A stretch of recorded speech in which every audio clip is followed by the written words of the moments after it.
आपण मानकर चैनल माध्यम मु जाना पाइली जे मो ना बांकी थाना 200 PS केस नंबर 242 बाई 13/7/2023 गोटे केस रुजु होती।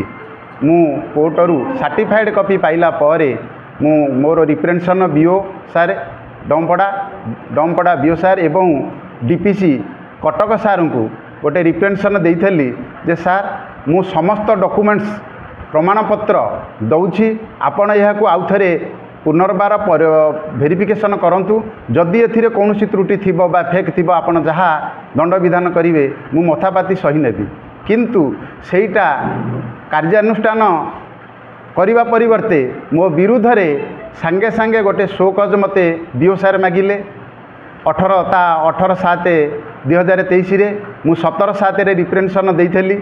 किंतु जेतेबेले शोकजटी मागिले मु बाध्य होई मान्यवर ओडिशा हाईकोर्ट कटकर आश्रय नहीं एवं आश्रय नहीं पर मोर समस्त प्रमाणपत्र को ओडिशा हाईकोर्टर मान्यवर विचारपति संतुष्टि प्रकाश करी से जो डीपीसी जो चिठी बल जो कार्यानुष्ठान होबाकू जाउथिला 2350 ता 10/2/2023 रिखर चिठी की सी स्क्वाश कले एवं मते निर्देश देले 28/7/2023 रे समस्त मूल प्रमाणपत्र डीपीसी पाखरे उपस्थापन करने को एवं डीपीसी सार को निर्देश देले जे अगस्ट 31 सुधा वेरिफिकेशन करी तथ्य प्रदान करने।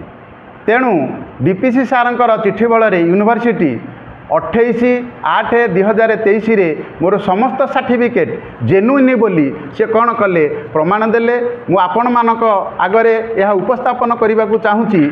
वर्तमान से चिठी 11 मास काल मु मानसिक शारीरिक स्तर में असुस्थता अनुभव करी। खाली मु नुहे मोर बंधु बांधव मोर आत्मस्वजन मोर माने वृद्धा माँ 80 वर्षर वृद्धा माँ धराशायी होते ये म्रियमाण होगी। तेणु तांकु आमे चिकित्सा करिबारे अनेक अर्थ विनियोग करिथिलु। किंतु आज प्राय 11 मास अतिक्रांत करि जाइथिले मध्य सत्य पदाकु आसीछि। कारण कोईला उपरे सुनार प्रलेप देले से सुना हुए नहीं कि सुनार उपरे कोईलार प्रलेप देले सी कोईला हुए नहीं। जी जहाँ सी सैया। तेणु सत्य सदाबेले सत्य चिरंतन सत्य। तेणु मु आपण मानक माध्यम रे पुणी पुनर्बार ओडिशार 4.5 कोटी जनता को जणई देवाकू चाहूँगी जे जो अभियोग मो उपरे आसीथिला जे मु फेक सर्टिफिकेट दे सर्विस करी चाकरी हाथेई आज तार प्रमाण मु आपन को देखौची।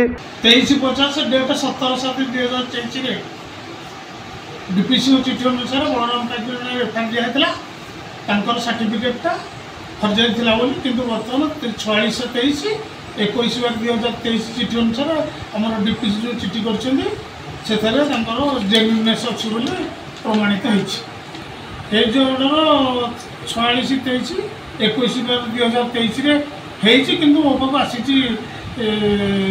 10/6/2023 एथर मत इंस्ट्रक्शन दिखाई चिठीटा सर्व करने बलराम पाइक को चिठीटा सर्व करने दिखाई। जो सर्टिफिकेट कौन देखिले सर्टिफिकेट मु देखिनी तो डीपीसी सर्टिफिकेट देखी निश्चित मुझे एफआईआर तो मुझे किंतु जमी मत डीपीसी एफआईआर दवाई सेमती डीपीसी गोटे चिठी करेंगे एफआईआर दिंतु बोली एफआईआर तो विड्रॉ करने कहले मुझे विड्रॉ करदे ना ये जेपर्यंत डीपीसी इंस्ट्रक्शन अच्छे मुझे थाना को जाकि देवी विड्रॉ करी।